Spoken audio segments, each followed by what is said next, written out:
स्तुवन्ते दिव्येष्टवे देर्वेशां पदक्रमोपनिषः दर्गायन्ति शामगा ध्यानावस्थिता तद्गतेन मनसा पश्यन्ते योगिनो यस्मान् तन्न विदुषुरासुरगणा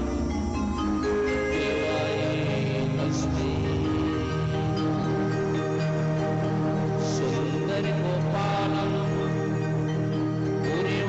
पूर्वनिमालम नयन विशालम दुःखहरम वृंदावन चंद्रमानंदम परिमानंदम सुंदर वारिज वदनम निर्जित मदनम आनंद शदनम मुकुटधरम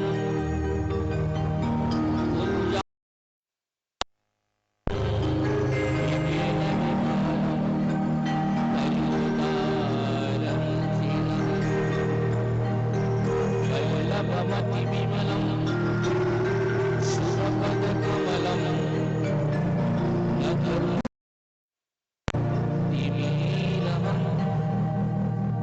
भज नंद कुमारम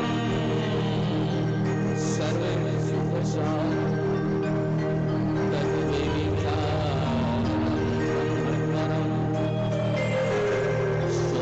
शोभितमुखचूलम यमुनाचूलम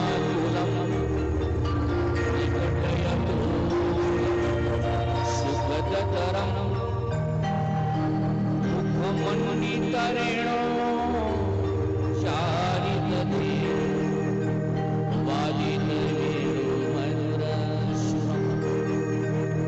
वल्लभमति विमलम सुभपदकमलम नखरुचियमलम विमीरहं भज नंद कुमारम सर्वसिद्धसारम तद्विचारम ब्रह्म परम आदिदेवकी देवम गर्भजननम गोपीवर्धनम मायापुतना जीवतापहरणम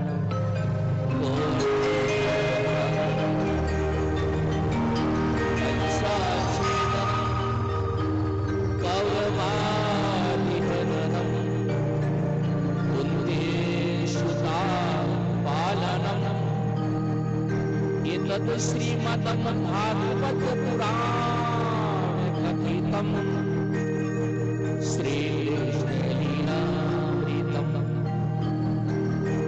श्री कृष्ण लीलामृतम त्वमेव माता च पिता त्वमेव बन्धो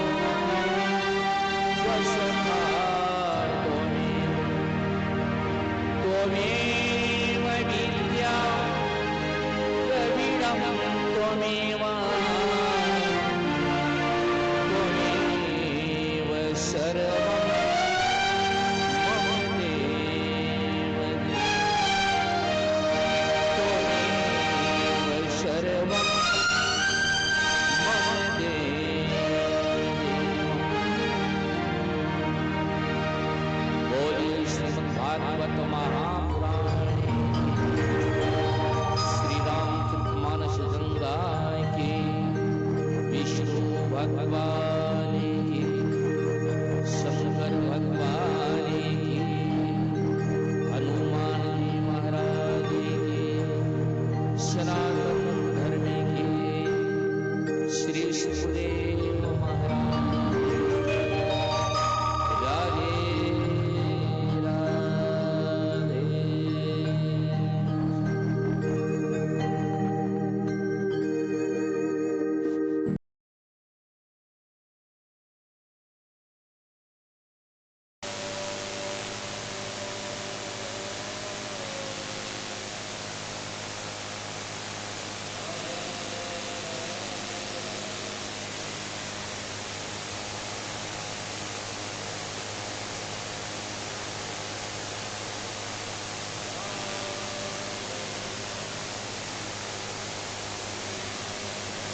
नमः वं यं ब्रह्म वरुणेन्द्र रुद्रमरुतः स्तुवन्ते दिव्यैस्तिवे देर्वेषां पदक्रमोपनिषः दर्गायन्ति सामगाम् ध्यानावस्थिता तद्गतेन मनसा पश्यन्ते योगिनो यस्मात् तन्न विदुषुरासुरगणा देवाय तस्मै सुन्दर गोपालं पुरीवनिमालं नयनविशालं दुःखहरं वृन्दावन चन्द्रमानन्दं परिमानन्दं सुन्दरवारिजवदनं निर्जितमदनं आनन्दशदनं मुकुटधरं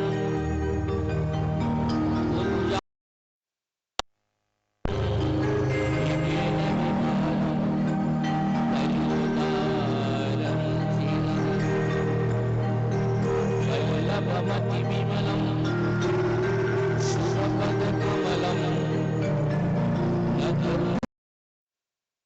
नतरुतिमीलनं भज नन्दकुमारं सर्वसुखसारं तद्विविचारं शोभितमुग्रधूलं यमुनाकुलं निकटयतु सुखदतरं मुखमन्वितरेणो चारितते वादितवेणुमधुरस्वरं वल्लभमतिविमलं सुखपदकमलं नखरुचिअमलं विमीलहं भज नन्दकुमारं सर्वसुखसारं तद्विविचारं ब्रह्मपरम् आदिदेवकी देवं गर्भजननं गोपीवर्धनं मायापुतना जीवतापहरणं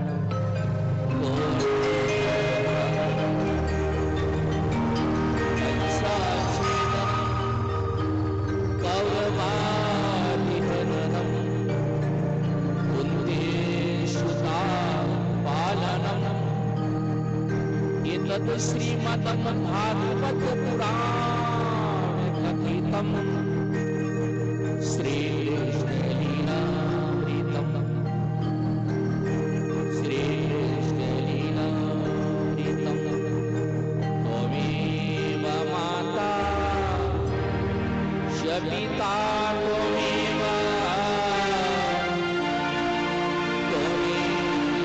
बन्धो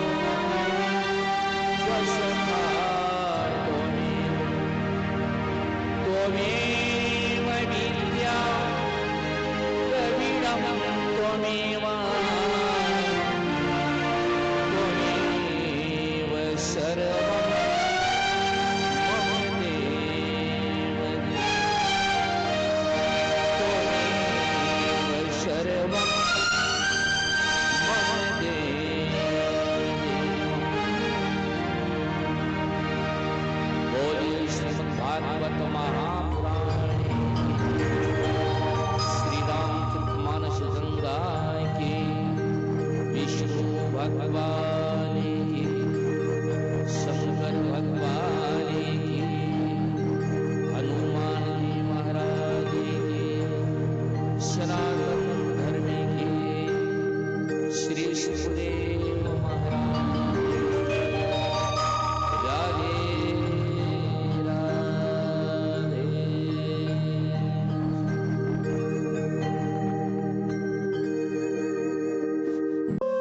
और धन्य यह पावन धरा,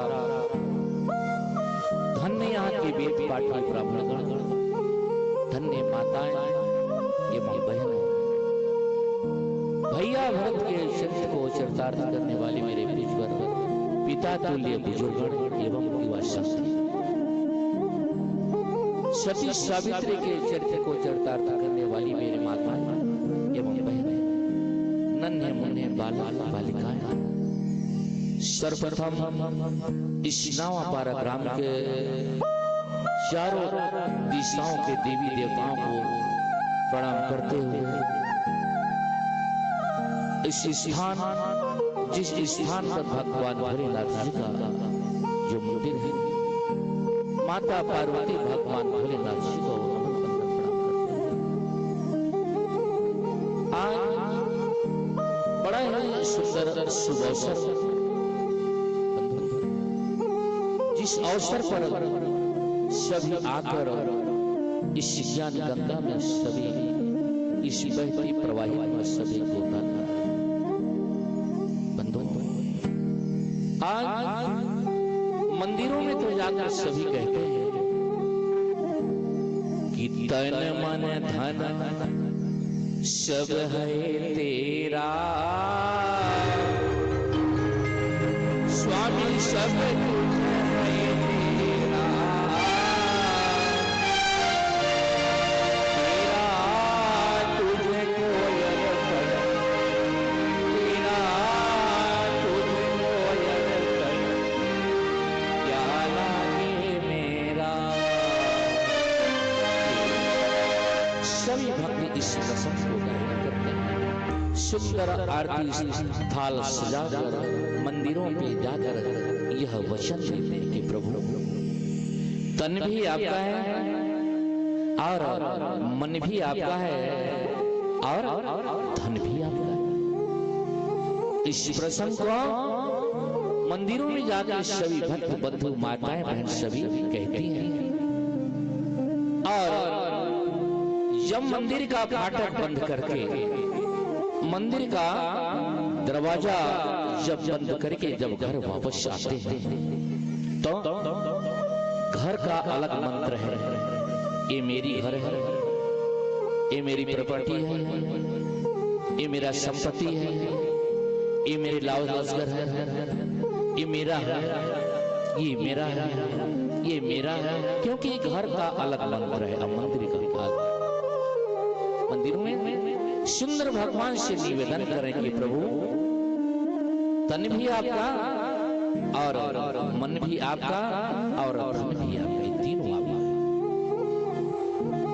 मंदिर से जैसे बाहर आए घर का अलग मंत्र का उच्चारण करने लगे, हमारा घर है, हमारा धन है, हमारा शरीर है, हमारा आज बड़ा ही सुंदर समय मनुष्य का सिर्फ जिस समय सत्संग सुनने में जो समय व्यतीत होता है, कथा सुनने में जो समय व्यतीत होता है, पूजा अर्चना करते समय जो व्यतीत होता है, तीर्थ यात्रा में जो समय व्यतीत होता है,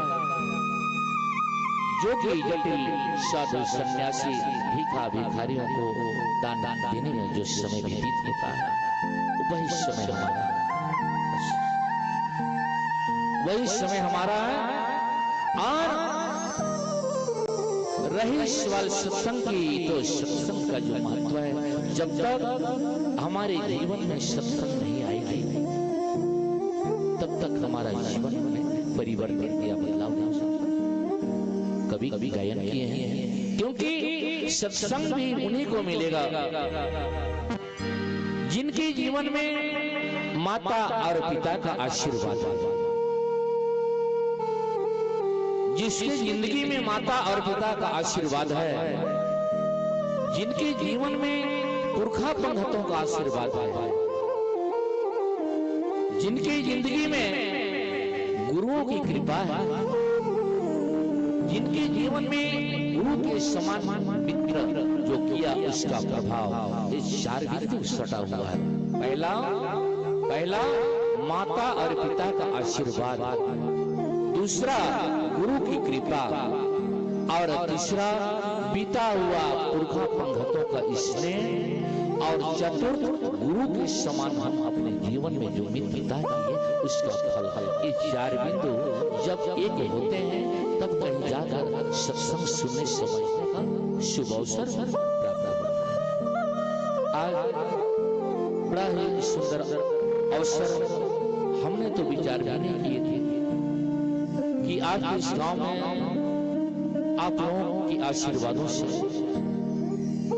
मेरे को टूटे फूटे वाड़ियों में सत्संग करने का शुभ अवसर प्राप्त होगा, परंतु धन्य समाजसदों का आशीर्वाद, गुरुओं की कृपा, इस गांव के पुरखा पंगतों का आशीर्वाद, इस गांव के हमारे वैष्णव बंधुओं का आशीर्वाद जो आज इस मंच पर हमको टूटे फूटे वाणियों से सत्संग सुनने समझने का आशीर्वाद लेने का शुभ अवसर प्राप्त हुआ है। हमारे बीच में परम आदरणीय सम्मानित श्री खिलानंद महाराज जी का अभी का समय था, परंतु वैसे कुछ संकेत आया, उस संकेत के वजह से थोड़ा इस मंच से वंचित रहे। हमको भी दुख है, खेद है, क्योंकि पिता तो हमारे परम आदरणीय सम्मानित खिलानंद महाराज जी के तत्वाधान में यह टीम चल रही है, उन्हीं का आशीर्वाद मैं इनको भी कोटि कोटि प्रणाम करता हूँ और इनसे क्षमा याचना। आइए संगीत टोली सिंगर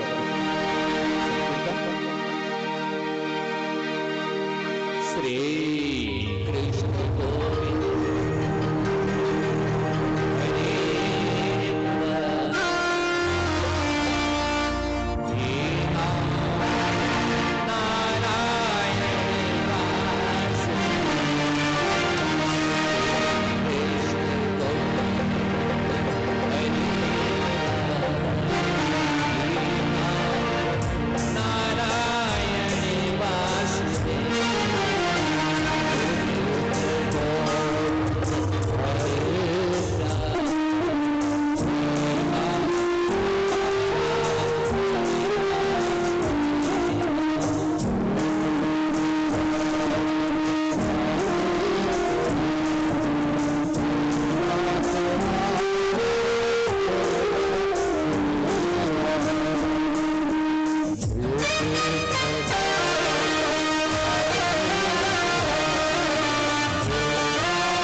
आज गुरु वंदन मानस कथा को जब गोस्वामी तुलसीदास जी लिखे तो सर्वप्रथम गुरु का वंदन किए। वंदो गुरु कृपा सिंधु नर रोग हरि महातम पुण्य जासु करनी कर। मानस कथा आदर्श कथा है। नरयुग में भगवान राम इस धरातल पर लीला करने आए। वे गोस्वामी तुलसीदास जी इस रामचरित मानस को 2 वर्ष 7 महीना 26 दिन में लिखा। इस कथा का अवधि है 2 वर्ष 7 महीना 26 दिन में इस रामचरित मानस को उसका लेखन गोस्वामी जी ने पूरा किया। भगवान नररूप में क्यों आए? भगवान नररूप में इसलिए आए, माता पिता का सम्मान कैसे करें, भाई से प्रेम कैसा हो, स्त्री पति के साथ कैसा व्यवहार करें,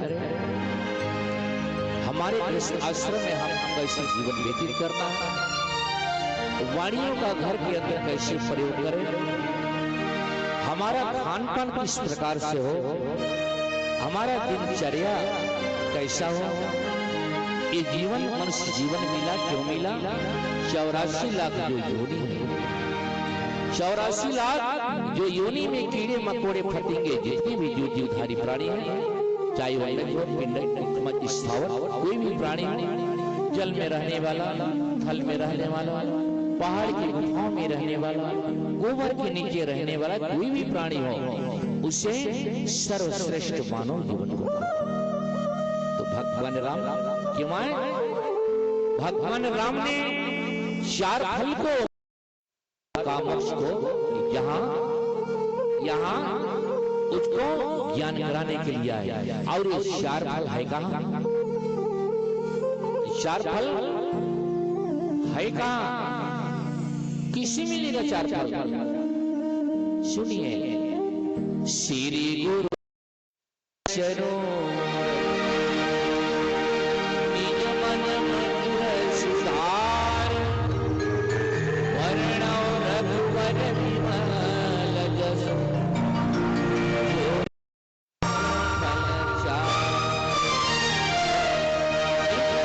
तो गुरु के शरण में मिलता है। ये इसका कोई दुकान नहीं है, कोई खदान नहीं है। जो जीवन गुरु के शरण में गया उसी को ये 4 फल गुरु के द्वारा प्रदान किया जाता।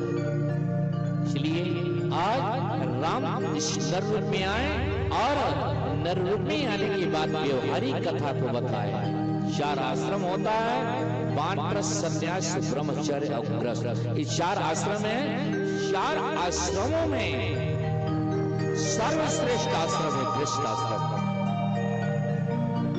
गृहस्थ आश्रम में रहकर हमको माता पिता को कैसे सम्मान करना चाहिए?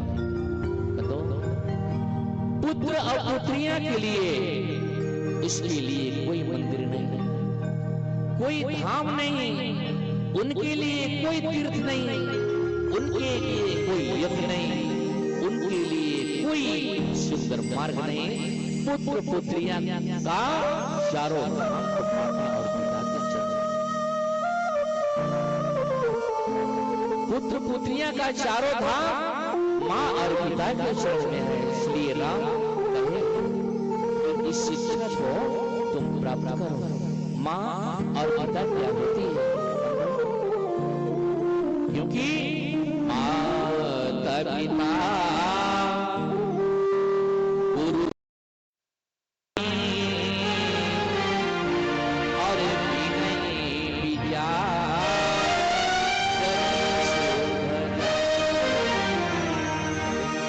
माता पिता गुरु और माता पिता गुरु और भगवान, इनके वचनों का हमारे जीवन में सिर्फ पालन करना है, न कि इसमें कोई लेकिन परंतु यानी मगर नहीं लगा। इसलिए नर रूप में राम आए कि पुत्र पुत्रियां हो, उनका नियम है प्रातः काल उठी ना वही माथा। आज गुरु को प्रणाम करने में संकोच, माता पिता को प्रणाम करने में संकोच, क्योंकि उस घर में संस्कार नहीं है। हमारे घर में यदि संस्कार नहीं है, कोई पंडित ब्राह्मण एक दिन घर में आ जाए, नाती को कहेंगे बेटा प्रणाम करो, गुरु महाराज जी आए हैं, पंडित जी आए हैं, प्रणाम करो, और वो वहां से भाग रहा है। क्योंकि आज हम दिखाना चाहते हैं कि हमारे घर के छोटे छोटे बच्चे लोग प्रणाम करते हैं, अरे वो आपको क्यों प्रणाम करेंगे? आज हम पेश हो रहे हैं कि हमारे नाती है, हमारे पोता है, जाओ बेटा प्रणाम करो। वो क्यों करने का प्रणाम? क्योंकि उसको पता ही नहीं कि प्रणाम क्या होती है। आज हम लोगों को दिखाने के लिए सोच रहे हैं कि प्रणाम करते हैं, कहेंगे कि हाँ भाई इनके अंदर कितना संस्कार है, इनके बाल बच्चों में कितना भी होता है। इसलिए राम कहते हैं कि एक राम, दो संत कवि तो गायन किए हैं कि एक राम दशरथ का बेटा और एक राम भट्ट में बेटा, एक राम जगत का सारा और एक राम दुनिया से न्यारा।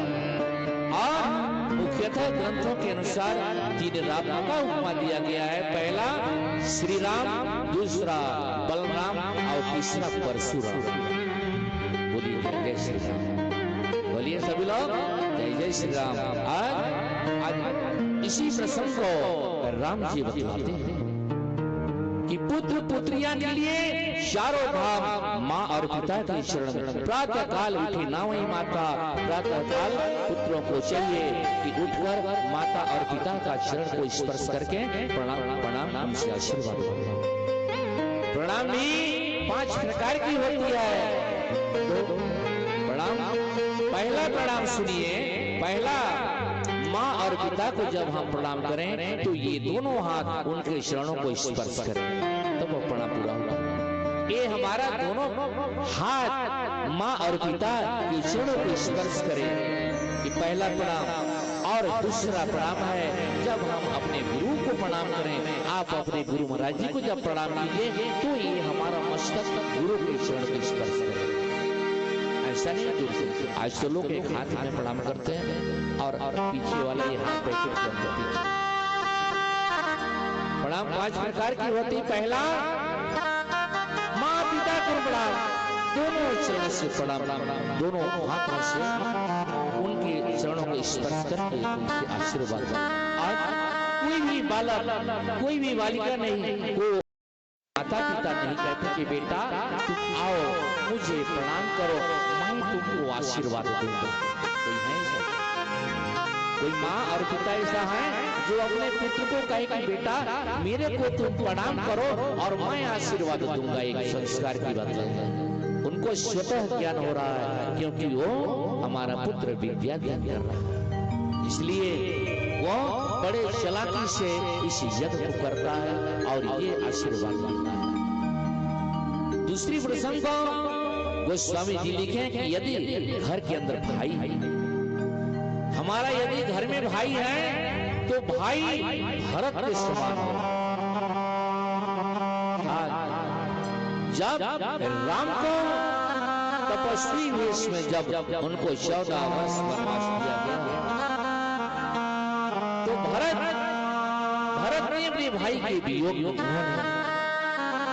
भरत के वियोग में उन्होंने भी जाकर नंदी ग्राम में 14 वर्ष तक खड़ाओं की पूजा की। तो भरत चरित्र को यदि भाई से ज्ञान नहीं है तो भरत चरित्र को पढ़ लो। ऐसे सब कभी कहें उस घर में यदि नारी है तो सीता की जैसी होनी चाहिए। आज राम को 14 वर्ष वनवास दिया गया तो सीता से कुमारी ने कही कि हे पति, आप हमारे पति हैं, आप हमारे भगवान हैं, आप हमारे माता पिता हैं, आप हमारे कुटुंब परिवार हैं, मैं इस राजमहल का सौंदर्य तो क्या करूंगी, इसलिए अपना एक चरण का सेवक बनाकर मुझे भी आप अपने साथ लें। पिता हो तो राजा दशरथ की जैसा, चाहे भले ही प्राण निकल जाए लेकिन वचन, दिया हुआ वचन वापस। आज इसी प्रसंग को कवि लिखे हैं कि बंदो गुरु पद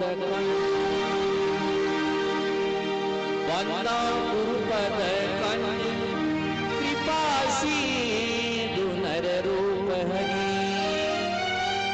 महामोहतम पुण्य जासु वचन रवि करने कर। गुरु कैसी होनी चाहिए? गुरु का प्रमाण वेदों में गायन किए हैं कि मैं उन गुरु महाराज जी का वंदना करता हूँ जो कृपा के समुद्र हो, नर रूप में अवतार हो और जिनका रूप साक्षात विष्णु,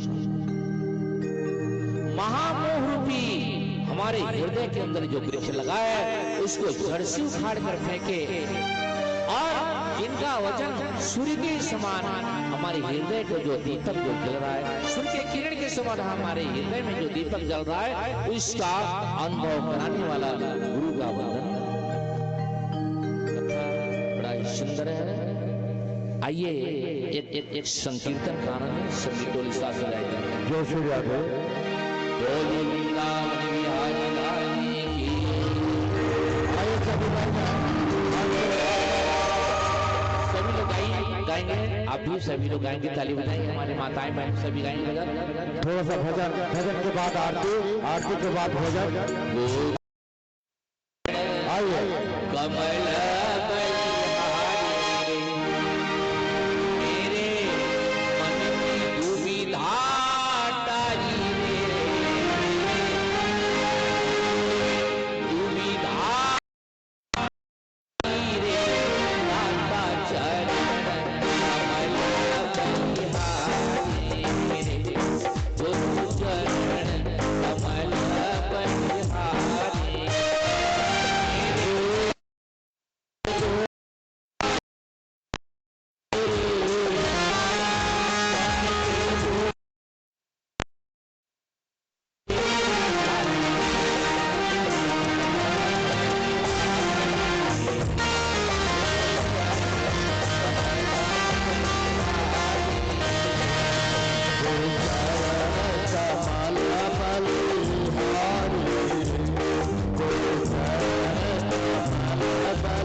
सर्व समर्थ है, सर्वमत है। आप क्या नहीं कर सकते। मैं आपकी शरणागत हूँ। आप मेरी रक्षा करें। आप मेरी लज्जा रखें। लज्जा रख कर उठाई देगा। दीपक ओम ग्राम देवताभ्यो नमः, कुल देवताभ्यो नमः, इष्ट देवताभ्यो नमः, माता पिता गुरु चरण कमले भो नारायण नमस्ते नमो नमः। देवी तुम्हारे कई उपासक भांति भांति से आते हैं, पूजा में बहु रत्नयो भांति भांति से आते हैं। मैं के कयंति जनमैया साधन अपने कुशलाया, निर्विशास कर मंदिर में पूजा करने को नहीं लाला है नहीं बताया, खाली हाथ चला आया, पूजा की विधि नहीं जानता, हाथों चला आया। पूजा हो जाता मैया इसी पुजारी को समझो, दान दक्षिणा इसी भिखारी को समझो, चरणों अर्पित हो मैया चाहो हो तो पुत्र तुम्हारा मैया, पुत्रा को याद प्यारे करो, हो तो तुम्हारा मैया, पुत्रा को याद प्यारे करो।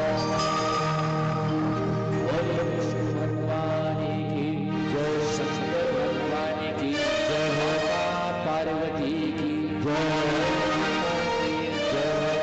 माता की जय, माता की जय, श्री माता की जय, माता की जय, सब संतन की जय, सब भक्तन की जय, श्री सुखदेव महाराज की जय, स्वामी की